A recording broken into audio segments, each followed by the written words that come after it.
जय हिंद साथियों। आज हम लोग पढ़ेंगे कृष्ण भक्ति शाखा के बारे में। तो देर न करते हुए चलिए वीडियो को स्टार्ट करते हैं। सबसे पहले पढ़ते हैं कि कृष्ण काव्य परंपरा के प्रमुख संप्रदाय एवं उनके प्रवर्तक। तो वल्लभ संप्रदाय के प्रवर्तक कौन हैं? वल्लभाचार्य जी हैं। निम्बार्क संप्रदाय के प्रवर्तक कौन हैं? निम्बकाचार्य जी हैं। राधा वल्लभ संप्रदाय के प्रवर्तक कौन हैं? हित हरिवंश हैं। हरिदासी या सखी संप्रदाय के प्रवर्तक कौन हैं? तो स्वामी हरिदास हैं। राधा वल्लभ संप्रदाय के कौन हैं? हित हरिवंश हैं। और हरिदासी सखी संप्रदाय के प्रवर्तक हैं स्वामी हरिदास।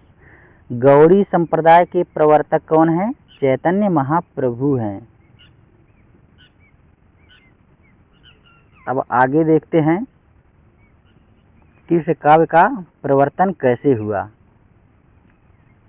तो ऋग्वेद के प्रथम मंडल में कृष्ण का उल्लेख सर्वप्रथम मिलता है। तो इसको इस तरह से समझिए, जैसे ही आप ऋग्वेद को पढ़ना स्टार्ट करते हैं, सबसे पहले ही भगवान श्री कृष्ण का दर्शन हो जाता है प्रथम मंडल में ही। उसके 8वें और 10वें मंडल के कुछ सूक्तों के रचयिता कृष्ण स्वयं हैं। उसके बाद जब आप 8वां और 10वां मंडल पढ़ते हैं तो पता चलता है कि इसका जो कुछ सूक्तों के रचयिता हैं ये भगवान श्री कृष्ण ही इसके रचयिता हैं। ऋग्वेद के 8वें मंडल में 50वें सूक्त की रचयिता के रूप में कृष्ण का उल्लेख है। तो इतना बात आपको समझ में आ गया होगा कि जैसे ही ऋग्वेद का प्रथम मंडल आप पढ़ना स्टार्ट करेंगे तो वहाँ पे ही कृष्ण का उल्लेख हुआ है, भगवान कृष्ण का दर्शन हो गया है। 8वें 10वें मंडल के कुछ सूक्तों के रचयिता भगवान श्री कृष्ण स्वयं हैं। ऋग्वेद के 8वें मंडल में 50वें सूक्त की रचयिता के रूप में कृष्ण का उल्लेख हुआ है। अब आगे देखते हैं कि सर्वप्रथम कृष्ण के अलौकिक कर्मों का चित्रण अश्वघोष की रचना बुद्ध चरित्र में मिलता है। अलौकिक कर्मों का चित्रण यानी कि जो नहीं दिखता है। लौकिक मतलब जो दिखने वाला होता है, अलौकिक मतलब जो नहीं दिखता है।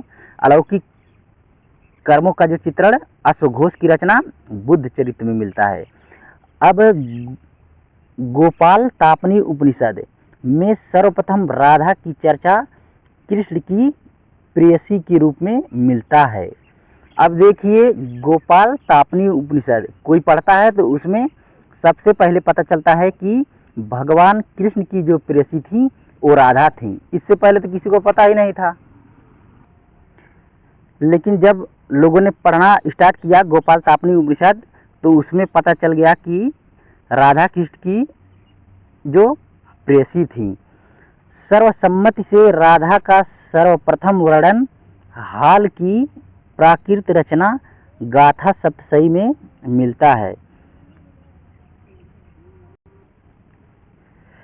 मान लीजिए कोई सम्मेलन है जहाँ पे किसी से पूछा जाता है कि राधा का सर्वप्रथम वर्णन कहाँ मिलता है, तो लोग अलग अलग हाथ उठाते हैं कि यहाँ पे मिला है, उस जगह पे मिला है, इस ग्रंथ में मिला है। तो वहाँ पे सहमत बन जाती है सर्वसम्मत से कि कहाँ मिला है, गाथा सप्तशती में मिला है। अब किसी से पूछा जाता है कि राधा का सर्वप्रथम वर्णन कहाँ मिलता है, तो सब लोग हाथ उठा देते कहाँ मिला है, गाथा सप्तशती में मिला है। तो सर्वसम्मत से ये पारित हो जाता है कि राधा का जो है वर्णन गाथा सप्तशती में मिलता है। अब आगे पढ़ते हैं कृष्ण भक्ति परंपरा संबंधी ग्रंथ। तो सबसे पहला ग्रंथ है बुद्ध चरित्र। कृष्ण का वर्णन इसमें मिलता है। इसके लेखक हैं अश्वघोष। गाथा सप्तशती राधा का सर्वप्रथम उल्लेख इसमें मिलता है। हाल कवि हैं इसके रचनाकार। वेणी संहार इसके रचयिता है भट्ट नारायण। गीत गोविंद जयदेव। उज्ज्वल नीलमण ए रूप गोस्वामी। पदावली विद्यापति। श्रृंगार रस मंडन विठलनाथ। विद्वत मंडन विठलनाथ। अब चलिए और भी ग्रंथ है उसके बारे में देखते हैं। 84 वैष्णवन की वार्ता ये है गोकुलनाथ इसकी रचयिता हैं। 84 वैष्णवन की वार्ता ये वल्लभाचार्य के शिष्य के रूप में किया गया है। इसके रचयिता कौन है? गोकुलनाथ है। 252 वैष्णवन की वार्ता विठलनाथ के शिष्यों के इसमें वर्णन है। तो इसका भी गोकुलनाथ ने इसके रचयिता हैं। भक्तमाल नाभादास, भाव प्रकाशावली हरिराय हैं। वल्लभ दिग्विजय यदुनाथ, सठ संदर्भ सनातन गोस्वामी, हरिभक्त रसामृत सिंधु रूप गोस्वामी, सेवक चरित प्रियादास।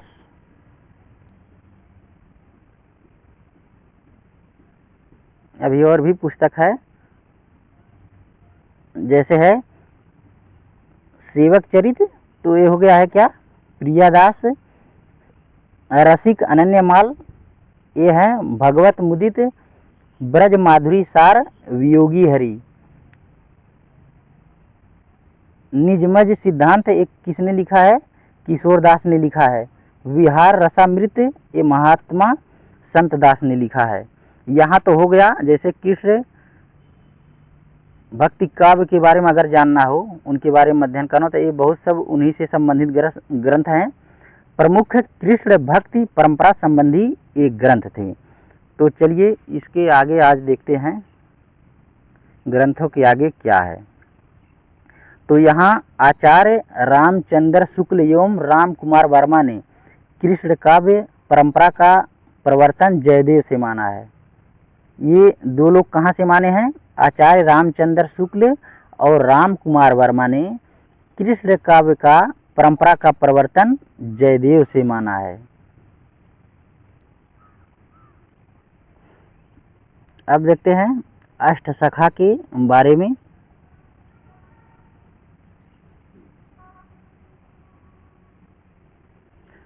अष्टछाप, अष्टछाप या अष्टसखा, तो इसमें जो प्रथम चार हैं ये वल्लभाचार्य जी के शिष्य हैं, और जो अंतिम चार हैं ये विट्ठलनाथ जी के शिष्य हैं। तो वल्लभाचार्य के ही पुत्र हैं विट्ठलनाथ। इन लोगों में समझौता हुआ होगा, मान लीजिए इनके मान लीजिए 84 फ्रेंड हैं, 84 फ्रेंड हैं, और इनके पुत्र के कितने फ्रेंड हैं, 252 फ्रेंड हैं। तो मान लीजिए कोई फंक्शन है, इन लोगों को बुलाया गया होगा, तो ये कहेंगे नहीं 4 को ही बुलाना है, ये कहेंगे नहीं आप भी 4 को बुलाएंगे। तो जो प्रमुख थे उन लोगों को ही इन लोगों ने बुलाया होगा। ये केवल समझने के लिए है कि 4 इनके शिष्य हैं और 4 इनके शिष्य हैं। वल्लभाचार्य जी के जो शिष्य हैं उनका नाम है कुंभन दास, कृष्णदास, सूरदास, परमानंद दास। और जो विट्ठलनाथ के शिष्य हैं ये इसमें है गोविंद स्वामी, छित स्वामी, चतुर्भुज दास, नंद दास।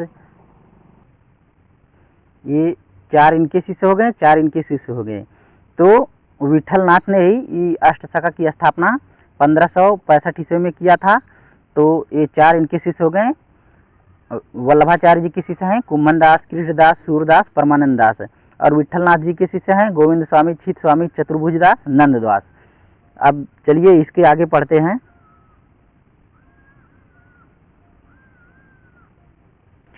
अष्टछाप वल्लभ संप्रदाय का साहित्यिक रूप है। इसमें भगवान श्रीनाथ की अष्टयाम की सेवा इन 8 कवियों द्वारा भिन्न भिन्न समय पर की जाती थी, इसलिए इन्हें अष्टसखा भी कहते हैं। वल्लभाचार्य जी के पुत्र विट्ठलनाथ ने 1565 ईस्वी में अष्टछाप की स्थापना किसने किया था। अगर मान लीजिए पूछा जाए क्वेश्चन कहीं पे कि अष्टसखा की स्थापना किसने किया था, तो ये विट्ठलनाथ जी ने किया था। इसमें वल्लभाचार्य जी के 84 शिष्यों में से 4 शिष्य कुंभन दास, सूरदास, परमानंद दास, कृष्णदास, और विट्ठलनाथ जी के 252 शिष्यों में से 4 शिष्य जैसे है गोविंद स्वामी, छित स्वामी, चतुर्भुज दास, नंद दास को लेकर अष्टछाप की स्थापना की गई है। गोवर्धन में श्रीनाथ जी की प्रतिमा के बाद ये 8 सखा सेवा के लिए प्रस्तुत हो गए। अष्टछाप के कवियों में काव्य सौष्ठव की दृष्टि से प्रथम स्थान पर सूरदास हैं। अष्टछाप के कवियों में काव्य सौष्ठव की दृष्टि से प्रथम स्थान किसका आता है, तो ये सूरदास जी का आता है। और दूसरा स्थान किसका आता है, तो ये नंददास जी का आता है। पद रचना की दृष्टि से अगर देखा जाए तो परमानंद जी श्रेष्ठ हैं। संगीत की दृष्टि से देखा जाए तो गोविंद स्वामी श्रेष्ठ हैं। ये व्यवस्था संचालन की दृष्टि से देखा जाए तो कृष्णदास हैं। ये कृष्णदास अधिकारी भी इनको कहा जाता है। अष्टछाप में कुंभन दास सबसे बड़े हैं और नंददास सबसे छोटे हैं। कभी किसी ने पूछा होगा सबसे बड़ा कौन है अष्टछाप कवियों में, तो सबसे पहले उठ गए होंगे नंददास। तो कुंभन दास उनको बैठा देंगे, बैठो बैठो, तुम तो सबसे छोटे हो, क्यों उठ गए। तो इसमें सबसे बड़ा कौन है, कुंभन दास है, जो इनको नंददास को बैठा देते हैं। नंददास कौन है, सबसे छोटे हैं, ये पहले खड़ा हो जाते हैं। अब आगे देखते हैं कृष्ण काव्य परंपरा का आधार ग्रंथ क्या है, तो श्रीमद् भागवत पुराण है। कृष्ण काव्य परंपरा का आधार ग्रंथ श्रीमद् भागवत पुराण माना जाता है। अष्टछाप कवियों की अष्टयाम सेवा। अब चलिए, अब हम लोग देख तो लिए कि अष्टछाप में 8 कवि हैं। अब उनकी सेवा के बारे में जान लेते हैं कि क्या सेवा है। मंगलाचरण, श्रृंगार, ग्वाल, राजयोग, उत्थापन, भोग, संध्या आरती, शयन। तो इन लोगों का अलग अलग जो था इस सेवा था। जैसे मंगलाचरण किसी को गाना है, श्रृंगार है, ग्वाल है, किसी को मतलब गाय चराने के लिए दिया गया, कोई राजयोग सिखाता है, कोई भोग लगाता है, कोई जो ही संध्या होगी उस समय आरती गाना होगा तो कौन आएगा, जिसको वो काम सौंपा गया होगा वही आएगा। तो ये अष्ट सखा थे, इनकी 8 सेवा भी थी। अब इसके आगे पढ़ते हैं क्या दिया है। अष्टछाप कवियों के भक्ति का स्वरूप क्या है, तो कुंभन दास निकुंज लीला, सूरदास का ये भक्ति का रूप क्या है, स्वरूप सूरदास का मान लीला, परमानंद दास का है बाल लीला, कृष्णदास का है इनका भी बाल लीला है, गोविंद स्वामी का आँख मिचौली, गोविंद स्वामी का है आँख मिचौली, अच्युत स्वामी का है जन्म लीला, चतुर्भुज दास जी का अन्न कुट लीला, आनंद दास का किशोर लीला। ये हो गया अष्टछाप कवियों के भक्ति का स्वरूप। अब चलिए आगे पढ़ते हैं कुंभन दास जी के बारे में। तो कुंभन दास जी का जन्म जो हुआ था 1468 ईस्वी में हुआ था और मृत्यु इनका 1583 में हो गया था। ये इनका जो दर्शन था, इन दार्शनिक मत जो था, ये था शुद्ध द्वैतवाद। ये गौरवा क्षत्रिय थे। इन्होंने वल्लभाचार्य से 1492 ईस्वी में पुष्टि मार्ग की शिक्षा ग्रहण की थी। ये ब्रज में गोवर्धन पर्वत से दूर पारसौली के जमुनावती यूपी के रहने वाले थे। ये वल्लभाचार्य तथा विठलनाथ के अष्टछापी शिष्यों में प्रथम शिष्य थे। इनके 7 पुत्र थे। अब बताइए, 7 पुत्र थे इनके, कुंभन दास जी के 7 पुत्र थे। सबसे छोटे पुत्र जो है चतुर्भुज दास थे। 84 वैष्णवों की वार्ता में कुंभन दास का नाम आया है।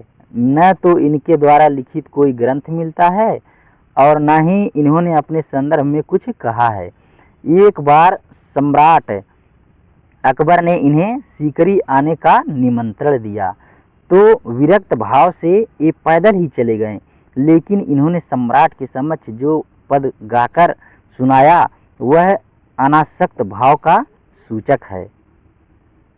तो चलिए देखते हैं क्या हुआ। इनको सम्राट अकबर ने बुलाया होगा इनकी भक्ति भावना के बारे में जानने के लिए। इन्होंने जो कविता किया होगा उसको सुनने के लिए बुलाया होगा और सोचा होगा इनको मतलब सम्मानित भी कर दूं अपने दरबार में बुला करके। जैसे आजकल आज मान लीजिए किसी को नरेंद्र मोदी जी बुला लें, तो आज की राजधानी है दिल्ली, उस समय राजधानी कहाँ थी, सीकरी थी। तो सम्राट अकबर बुलाए और ये चले गए। अब जब उधर से लौट रहे थे तो लोगों ने पूछा कि हाँ क्या बात हुई राजा से।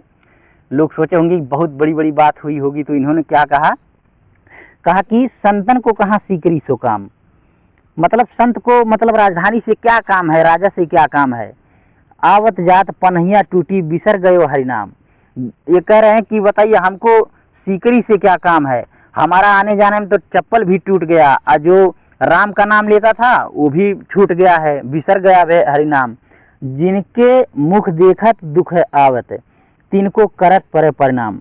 मतलब जिनको देखते ही दुख भाव उत्पन्न होता है उसको क्या है, प्रणाम करना पड़ता है। कुम्भन दास लाल गिरीधर बिनु और सबय बेकाम।